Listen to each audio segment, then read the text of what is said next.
ഒരു വഴി പോലും ഇല്ലായിരുന്നു സിറാജുൽ ഹുദക്ക്. പിന്നീട് നീ ഒരുപാട് നിഅമത്തുകൾ ചൊരിച്ചു തന്ന റബ്ബാണ്. അതിനുവേണ്ടി അധ്വാനിച്ച പലരും ഇന്ന് ഖബറിലാണ്. അവർക്കെല്ലാം സ്വർഗം കൊടുക്കണം അല്ലാ. സഹായിച്ച പലരും ഖബറിലാണ്. അവർക്ക് സ്വർഗം കൊടുക്കണം അല്ലാ. ഈ ബിൽഡിങ്ങിനെ സഹായിച്ച ആള് ഖബറിലാണ്. ആ ബിൽഡിങ്ങിനെ സഹായിച്ച ആള് ഖബറിലാണ്. അതുപോലെ പലതിലും സഹായിച്ച പലരും ഖബറിലാണ്. സ്വർഗം കൊടുക്കണം അല്ലാ. ഇതൊരു ദീനീ സ്ഥാപനമല്ലേ. അതുകൊണ്ട് വിൽക്കുമ്പോൾ കൃത്യവും ഈ പണം വാങ്ങിയിട്ടാണെങ്കിലും ദീനീ സ്ഥാപനത്തിന് കൊടുക്കുന്നു എന്നവർക്ക് സന്തോഷം പ്രകടിപ്പിച്ച് വിറ്റ ഒരുപാട് ജനങ്ങൾ ഇവിടെയുണ്ട്. ഇവിടെ നമ്മുടെ തൊട്ടടുത്ത പക്കർക്കനെ എനിക്ക് ഓർമ്മയുണ്ട്, മൊയ്തുക്കനെ എനിക്ക് ഓർമ്മയുണ്ട്, പള്ളി നിൽക്കുന്ന സ്ഥലം തന്ന അക്കരെയുള്ള കുഞ്ഞമ്മദാജിയെ ഓർമ്മയുണ്ട്. അങ്ങനെ പലരെയും ഓർമ്മയുണ്ട്. പള്ളിക്ക് സ്ഥലം തന്നതിന്റെ പേരിൽ കുഞ്ഞമ്മദാജിയോട് പോയിട്ട് നിങ്ങൾ കൊടുത്തത് സുന്നി പള്ളിക്കല്ലേ എന്ന് ചോദ്യം ചെയ്തപ്പോ കുഞ്ഞമ്മദാജി പറഞ്ഞ മറുപടിയും എനിക്ക് ഓർമ്മയുണ്ട്. കൊടുത്തത് കള്ള് ഷാപ്പിനല്ലല്ലോ, സിനിമ ടാക്കീസിനല്ലല്ലോ, പള്ളിക്കല്ലേ എന്ന് കുഞ്ഞമ്മദാജി ചോദിച്ചതും എനിക്ക് ഓർമ്മയുണ്ട്. ഞാൻ പറഞ്ഞു വരുന്നത് അങ്ങനെ ഒരുപാട് ആളുകളുടെ സഹകരണത്തോടെ റബ്ബ് സുബ്ഹാനഹു വ തആല സിറാജുൽ ഹുദക്ക് ഒരുപാട് അനുഗ്രഹം ചെയ്തു. അതാരുടെയും പവറല്ല കേട്ടോ, ഒരുത്തന്റെയും ശക്തിയല്ല കേട്ടോ.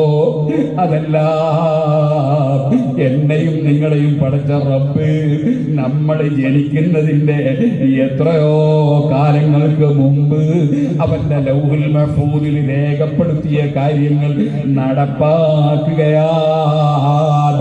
ഒരാൾക്കും അഹങ്കാരത്തിന് അവകാശമില്ല. എല്ലാം റബ്ബിന്റെ തീരുമാനം, അവൻ നടപ്പാക്കുകയാണ്. ഇതേ കാര്യമാണ് വയനാട്ടിൽ ഉൾപ്പെടുത്തിയ സ്ഥലത്ത് പോയി പ്രസംഗിച്ചപ്പോൾ ഞാൻ അവിടെയുള്ള ജനങ്ങളെ സമാധാനിപ്പിക്കാനും വേണ്ടി പറഞ്ഞത്. കാരണം ഖുർആൻ എല്ലാ വിഷയത്തിലും നമുക്ക് എല്ലാ ഡയറക്ഷനും തരുന്ന ഗ്രന്ഥമാണ്. ആ ഖുർആൻ മുഴുവനും മനഃപ്പാഠമാക്കിയ മക്കൾക്ക് നാളെ ഇൻഷാ അല്ലാഹ് സർട്ടിഫിക്കറ്റ് കൊടുക്കുമ്പോ അതിലുള്ള സന്തോഷം വലുതാണ്. പക്ഷേ അവിടെയും നമുക്ക് അഹങ്കാരമില്ല, അതിൽ വലിയ സന്തോഷമാണ്. നമ്മളൊക്കെ ഇവിടെ സിറാജുൽ ഹുദ തുടങ്ങുന്നതിന് മുമ്പ് ഈ നാട്ടിൽ കഴിഞ്ഞുപോയ വലിയ വലിയ പ്രമാണിമാര്, വലിയ വലിയ പണക്കാര് ഏക്കർ കണക്കിന് സ്ഥലമൊക്കെ കൊടുത്തവരുണ്ട്. നല്ലതിനാണെന്ന് വിചാരിച്ച് കൊടുത്തവരാണ്. അതൊക്കെ വിൽക്കപ്പെട്ട് പോയിട്ടുണ്ടാകാം. പക്ഷേ ഞാൻ പറഞ്ഞു വരുന്നത്, അങ്ങനെ എത്രയോ വർഷങ്ങൾക്ക് മുമ്പ് ഇവിടെ ചില സ്ഥാപനങ്ങളൊക്കെ തുടങ്ങിയവരുണ്ട്. പക്ഷേ ഒരൊറ്റ കുട്ടിയെങ്കിലും ഖുർആൻ മനഃപ്പാഠമാക്കിയ ഒരു സംഭവം അത്തരം സ്ഥാപനങ്ങൾക്ക് ചൂണ്ടിക്കാണിക്കാൻ വർഷങ്ങൾ എത്രയോ കഴിഞ്ഞിട്ട് ഇന്ന് വരെ ഉണ്ടായില്ലല്ലോ. റബ്ബിന്റെ തൗഫീഖിനാൽ എത്ര കുട്ടികൾ നേരത്തെ ഹിഫ്ളാക്കി പോയി. ഇന്ന് UAE-യിൽ പോയാൽ എത്ര കുട്ടികളാണ് സിറാജുൽ ഹുദയിൽ ഖുർആൻ മനഃപ്പാഠമാക്കിയ മക്കൾ അവിടെ ഔഖാഫിന്റെ കീഴിൽ ഇമാമത്ത് നിന്ന് നിസ്കരിക്കുന്നു. ഇപ്പോഴും നൂറുകണക്കിന് കുട്ടികൾ ഖുർആൻ മനഃപ്പാഠമാക്കിക്കൊണ്ടിരിക്കുന്നു. റബ്ബ് ചെയ്ത നിഅമത്താണ്. പക്ഷേ അഹങ്കാരത്തിന് അവകാശമില്ല. റബ്ബ് പറഞ്ഞത് അതാണ്, ലികൈലാ തസ്വലാ മാ ഫാതകും വലാ തഫറഹു ബിമാ ആതാകും വല്ലാഹു ലാ യുഹിബ്ബു കുല്ല മുഖ്താലിൻ ഫഖൂർ.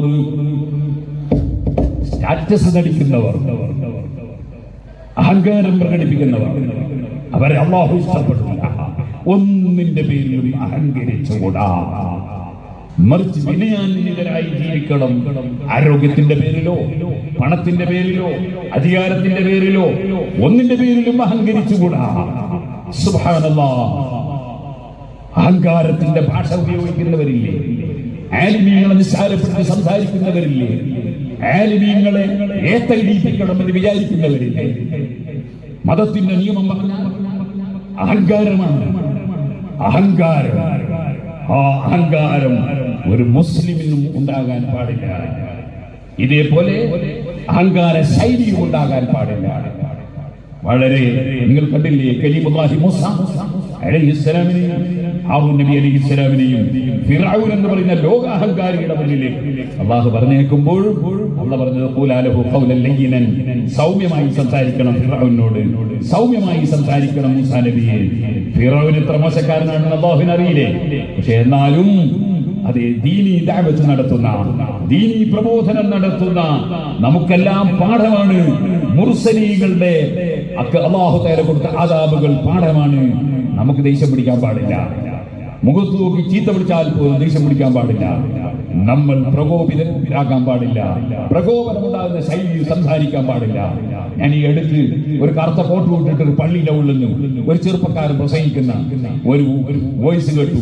അതിന് ചിലർക്ക് അറിവില്ലാത്ത പലരും അതിനിങ്ങനെ ലൈക്ക് അടിക്കുന്നുണ്ട്. അങ്ങനെ പറയണം എല്ലാവരും, അങ്ങനെ പറയാൻ പാടില്ല. പറഞ്ഞത് വളരെ മോശമാണ്. ആര് ഏതോ ഒരാൾ ചാനലിൽ പറഞ്ഞത് വളരെ മോശമാണ്. അയാളിപ്പോ അജീസക്കില്ലാത്ത ഒരാളാണ്, അങ്ങനത്തെ ആർക്കും വേണ്ടാത്ത ഒരാൾ. അദ്ദേഹം മുസ്ലിം സമുദായത്തെ ഒന്നടക്കം കുറവാക്കി വളരെ മോശമാക്കി സംസാരിച്ചതിൽ നമ്മൾ പ്രകോപിതരാകാൻ പാടില്ല. നമ്മളെ മാന്യത കീപ്പ് ചെയ്യാതെ സംസാരിക്കാൻ പാടില്ല. നമ്മളെപ്പോഴും മാന്യത കീപ്പ് ചെയ്തുകൊണ്ട് എന്തും ചെയ്യാൻ പാടുള്ളൂ. നമുക്ക് ഇസ്ലാമിന്റേതായ സംസ്കാരമുണ്ട്. ആ സംസ്കാരം നിലനിർത്തിയിട്ട് എന്തും ചെയ്യാൻ പാടുള്ളൂ. അല്ലെങ്കിൽ നമുക്ക് നാവുമ്പിൽ പറയാൻ കഴിയാത്തതുകൊണ്ടൊന്നുമല്ല. പലർക്കും അവര് പറയുന്നതിന്റെ 10 ഇരട്ടി വെയിറ്റുള്ളത് പറയാനൊക്കെ നമുക്കും കഴിയും. പക്ഷെ നമ്മളങ്ങനെ പറയില്ല. പറയലല്ല നമ്മുടെ ലക്ഷ്യം. എല്ലാവരും നന്നാകലാണ് ലക്ഷ്യം, എല്ലാവരും രക്ഷപ്പെടലാണ് ലക്ഷ്യം. ആരും കുഴിയിൽ പോയി ചാടലല്ല നമ്മുടെ ലക്ഷ്യം. ഓ സുഹൃത്തുക്കളെ, പരിശുദ്ധ ഖുർആനിൽ അല്ലാഹു സുബ്ഹാനഹു വ തആല ഈ ആയത്തിറക്കിയതിന്റെ ഉദ്ദേശ ലക്ഷ്യം പറഞ്ഞുകൊണ്ട് മഹാനായ ഇമാം റാസി റളിയല്ലാഹു അൻഹു പറയാൻ, അല്ലാഹുവാണ് എല്ലാം നൽകുന്നവനും തടിയുന്നവനും എന്ന് വിശ്വസിക്കുകയും അവൻ രേഖപ്പെടുത്തിയത് നടക്കുകയാണെന്ന് ഉറപ്പിക്കുകയും ചെയ്താൽ അപ്പോൾ ദുഃഖം നീങ്ങിപ്പോയി, അതേ മനസ്സിന്റെ വേദന നീങ്ങിപ്പോയി. ഏത് മുസീബത്തും അവന്റെ മനസ്സിന് പ്രശ്നം ഉണ്ടാക്കൂല. നമുക്ക് അല്ലാഹുവിന്റെ തീരുമാനം ഇങ്ങനെ നടപ്പാക്കാണ്. സുബ്ഹാനല്ലാഹ്. ഒരു സ്ഥലത്ത് ഉരുണ്ടൊക്കെ വീണ് പല്ലൊന്നങ്ങ് പോയി, അള്ളാന്റെ തീരുമാനം. വിഷമില്ല, ഞാനൊരു പല്ല് പോയി വിചാരിച്ചാൽ രാത്രി ഉറക്കുണ്ടാവില്ല. അത് പോയി, ഇനി അതിന് പല്ല് വേറെ വെക്കാൻ കഴിയുമോ നോക്കണം, അതിന്റെ പരിഹാരം നോക്കണം. ഏത് വിഷയം അങ്ങനെ തന്നെ. അപ്പോൾ അള്ളാഹുവിന്റെ തീരുമാനം, ആ തീരുമാനം അവൻ നടപ്പാക്കും, അവൻ നടപ്പാക്കിക്കൊണ്ടിരിക്കുന്നു. അതിന്റെ പേരിൽ അഹങ്കരിക്കാനും പാടില്ല, അതിന്റെ പേരിൽ ടെൻഷൻ അടിക്കാനും പാടില്ല. നമ്മുടെ സഹോദരിമാർക്ക് നന്നായി മനസ്സിലാക്കണം. നമുക്കൊരു പ്രശ്നം വരുമ്പോഴേക്കും ടെൻഷൻ അടിക്കാൻ പാടില്ല. നമുക്ക് നല്ല മനക്കരുത്ത് വേണം, നല്ല ചിന്തകളും വേണം, നല്ല വിവേകപൂർവകമായ ചിന്തകൾ വേണം. വിവേകപൂർവകമായ ചിന്തകൾ നമ്മുടെ മക്കളെ സംബന്ധിച്ച് അല്ലാത്തതിനെ സംബന്ധിച്ചൊക്കെ വേണം. സുബ്ഹാനല്ലാഹ്. ഞാനൊരു കാര്യം പറയട്ടെ, തെറ്റിദ്ധരിക്കരുത്. ഒരു പെൺകുട്ടി, ആ പെൺകുട്ടിയെ വിവാഹം കഴിക്കാൻ വേറൊരു ചെറുപ്പക്കാരൻ ആഗ്രഹിച്ചു. അവര് തമ്മിൽ ഹറാമൊന്നും നടന്നിട്ടില്ല. അങ്ങനെ ഒരു ആഗ്രഹം അവന്റെ മനസ്സിലുണ്ടായി. ആ പെൺകുട്ടിക്ക് അദ്ദേഹത്തിന് വിവാഹിതയാകാമെന്ന് ആ പെൺകുട്ടിക്കും തോന്നി. അത് എത്രയോ കാലമായി അവരുടെ മനസ്സിൽ താലോലിച്ചു പോയി. ആ മനസ്സിൽ താലോലിച്ച വിഷയം അത് ബാപ്പക്കും ഉമ്മക്കും ഇഷ്ടപ്പെട്ടില്ല, അല്ലെ അമ്മാമൻ ഇഷ്ടപ്പെട്ടില്ല, അല്ലെ പുതിയാക്കൾക്കും ഇഷ്ടപ്പെട്ടില്ല. എന്നാൽ നമ്മൾ ആദ്യം ഉപദേശിച്ചു നോക്കണം, പറഞ്ഞു നോക്കണം. നമുക്ക് ഇഷ്ടപ്പെടാത്തതാണെങ്കിൽ എല്ലാവർക്കും ഇഷ്ടപ്പെട്ടതായിക്കൂടെ എന്ന് ഉപദേശിച്ച് നന്നാക്കാൻ വേണ്ടി ശ്രമിക്കണം. എത്ര ഉപദേശിച്ചാലും നന്നാകുന്നില്ല എന്ന് തോന്നുന്നു. അതേ സമയത്ത് ആ പുതിയാപ്പർക്ക് വലിയ കുഴപ്പമൊന്നുമില്ല, നമ്മളെപ്പോലെ 4 കാറില്ല, അല്ലെങ്കിൽ നമ്മളെപ്പോലത്തെ വലിയ പുരയില്ല, അല്ലെ നമ്മളെപ്പോലത്തെ ബിസിനസ് ഇല്ല, അങ്ങനത്തെ എന്തോ പ്രശ്നം, വേറെ വലിയ പ്രശ്നമൊന്നുമില്ല, അങ്ങനത്തെ ചെറിയ ചെറിയ പ്രശ്നമാണ്. അല്ലെങ്കിൽ അദ്ദേഹത്തിന്റെ ജോലി നമ്മൾ വിചാരിച്ച ജോലിയല്ല, ഇങ്ങനെയുള്ള ചെറിയ പ്രശ്നമാണ്. അല്ലാതെ അദ്ദേഹം ദീനില്ലാതെ നിസ്കരിക്കാത്തവരാണെന്ന പ്രശ്നമല്ല, അല്ലെങ്കിൽ കള്ളുടിയനാണ് എന്ന പ്രശ്നമല്ല, അല്ലെങ്കിൽ അവൻ വ്യഭിചാരിയാണ് എന്ന പ്രശ്നമല്ല. മറിച്ച് സഹിക്കാനൊക്കെ പറ്റുന്നതാ, അങ്ങനത്തെ പ്രശ്നമാണോ? എന്നാൽ പിന്നെ അവിടെ ആ പെൺകുട്ടിയുടെ താല്പര്യത്തിന് ബാപ്പയും ഉമ്മയും വേണ്ടി വന്നാൽ അങ്ങ് വഴങ്ങിക്കൊടുത്തേക്കണം. ആ ചെറുപ്പക്കാരന് വഴങ്ങിക്കൊടുത്തെങ്കിൽ അപ്പൊ അങ്ങനെ ആ കുട്ടികൾ ചിന്തിക്കാൻ പാടുണ്ടോ? അത് വേറെ വിഷയം. അവര് വേണ്ടത് തിരിച്ചാണ്, ബാപ്പ അമ്മക്ക് വഴങ്ങാണ് വേണ്ടത്. പക്ഷെ അത് വഴങ്ങുന്നില്ല എന്ന് ഉറച്ചാലോ പിന്നെ വാശിക്കാരാകാൻ പാടില്ല. വാശിക്കാരാകുന്നത് അവിടെ നമ്മൾ അല്ലാഹുവിന്റെ ഖദറിൽ വിശ്വസിക്കണം. എന്നിട്ടോ അത് ഹലാലല്ലേ, തെറ്റൊന്നുമില്ലല്ലോ, അതങ്ങ് സമ്മതിച്ചേക്കണം. കുടുംബത്തിൽ സമാധാനം നിലനിർത്താൻ കഴിയും, സമാധാനം നഷ്ടപ്പെടുത്തരുത്. സുഹൃത്തുക്കളെ, ഞാൻ ഒരു ഉദാഹരണത്തിന് വേണ്ടി പറഞ്ഞതാണ്. വിവേകപൂർവകമായ സമീപന രീതികൾ വേണം, കുടുംബത്തിൽ വേണം. അതേപോലെ എല്ലാ രംഗത്തും വിവേകപൂർവകമായ സമീപന രീതികൾ വേണം. വിവേകമില്ലാത്ത സമീപന രീതികൾ ഉണ്ടാകാൻ പാടില്ല. ഞാൻ പറഞ്ഞതുകൊണ്ട് നാളെ അതാ പേരോട് ഉസ്താദ് ഇപ്പൊ എല്ലാവർക്കും പ്രേമിക്കാൻ സമ്മതം കൊടുത്തു എന്നും ആരും പറയണ്ട. അങ്ങനെ പ്രേമിക്കാൻ ഞാൻ സമ്മതം ഒന്നും തന്നിട്ടുമില്ല. അങ്ങനെ അന്യസ്ത്രീയെ അന്യപുരുഷൻ പ്രേമിക്കാൻ പോയിട്ട് നോക്കാൻ തന്നെ പാടില്ല എന്ന് ഞാൻ താഴെ തോന്നി പറഞ്ഞവനാണ് ഞാൻ. അത് നല്ല ഓർമ്മയിൽ വേണം. ഈ കിളിപ്പ് കുടിക്കുന്ന കുറെ മുറിയന്മാരുണ്ട്, അതുകൊണ്ടാണ് ഞാൻ പറഞ്ഞത്.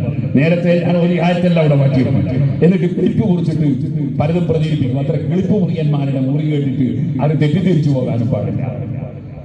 സുബ്ഹാനല്ലാഹ്, മദ്രസയിലെ ഉസ്താദ് പഠിപ്പിക്കുന്ന വകയിലെ ഇത്ര രൂപ വയസ്സംഖ്യ കൊടുക്കണമെന്ന് പറഞ്ഞാൽ എന്താണ് പല രക്ഷിതാക്കളുടെയും മുഖം കാണാൻ കഴിയില്ല. അതേ സമയത്ത് അതേ രക്ഷിതാവ് ആ കുട്ടി പഠിക്കുന്ന സ്കൂളിലെ ഫീസ് അടക്കാൻ പറഞ്ഞാൽ ഒരു മടിയില്ല. ഇനി ഒരു രോഗം വന്നിട്ട് ആശുപത്രിയിലെത്തി ലക്ഷങ്ങൾ കൊടുക്കണമെന്ന് പറഞ്ഞാൽ ഒരു മടിയില്ലാതെ കൊടുക്കും. മദ്രസയിലെ ഉസ്താദിന് വരിസംഖ്യ കമ്മിറ്റിക്കാർ ചോദിച്ചാൽ വല്ലാത്ത ബേജാറ് തന്നെ. അങ്ങനത്തെ കുറെ ലുബ്ധന്മാരില്ലേ ഇതുപോലെ? സുബ്ഹാനല്ലാഹ്, 1000 ബാഗ് കേട്ടാലും 5 പൈസ കയ്യിൽ നിന്ന് ഇളകാത്ത മനുഷ്യന്മാരില്ലേ? സുബ്ഹാനല്ലാഹ്, കൊടുക്കുന്ന സമയത്ത് ഇങ്ങനെ നോക്ക, മറ്റവനെത്രയാ കൊടുക്കുന്നത്, അതിനെക്കാൾ കൂടുതൽ കൊടുത്ത് സ്വർഗം വാങ്ങാനല്ല, അതിനെക്കാൾ കുറക്കാനാണ്. ഇങ്ങനത്തെ ലുബ്ധന്മാരില്ലേ? സുബ്ഹാനല്ലാഹ്, ബിൽഡിംഗ് കുറെ ഉണ്ട്, ഒരു റൂമെങ്കിലും ഒരു സദഖ ജാരിയ, ഒരു സദഖ ജാരിയ എന്ന നിലയ്ക്ക് ഒരു റൂമെങ്കിലും ഞാൻ അല്ലാഹുവിന്റെ ദീനിനു വേണ്ടി കൊടുത്ത് എനിക്ക് ഖബറിൽ ഫലം ചെയ്യട്ടെ, പടച്ചവരുടെ അടുക്കൽ സമ്പാദ്യമാകട്ടെ എന്ന് ചിന്തിക്കുന്നതിന് പകരം എത്ര ബിൽഡിംഗ് ഉണ്ടാക്കിയാലും മതിയാകുന്നില്ല, കൊടുക്കാനോ മനസ്സ് വരുന്നില്ല. അങ്ങനെ എത്ര ആളുകളുണ്ട്. സുബ്ഹാനല്ലാഹ്, ഇത് റജബ് മാസമാണ്, ശഅബാൻ വരികയാണ്, റമളാൻ വരികയാണ്. പാവപ്പെട്ട പലരും സന്ദർശിക്കുന്ന സമയമാണ്. പല സ്ഥാപനങ്ങളുടെയും അതാ വക്താക്കളും പ്രതിനിധികളും വരുന്ന സമയമാണ്. സിറാജുൽ ഹുദയുടെ ഓർഗനൈസർമാർ, ഒരൊറ്റ ഓർഗനൈസർക്കും കമ്മീഷൻ ഇല്ല, അവർക്ക് ചെറിയ ശമ്പളം കിട്ടുമായിരിക്കും. അതേ സമയത്ത് ഒരാൾക്കും കമ്മീഷൻ ഇല്ല. അൽഹംദുലില്ലാഹ്, ഇക്കാലം അത്രയും ഈ പാവപ്പെട്ട ഞാനൊരു ഓർഗനൈസറായി പ്രവർത്തിച്ചവനാണ്. 5 പൈസയും ഞാൻ കമ്മീഷൻ എടുത്തിട്ടില്ല.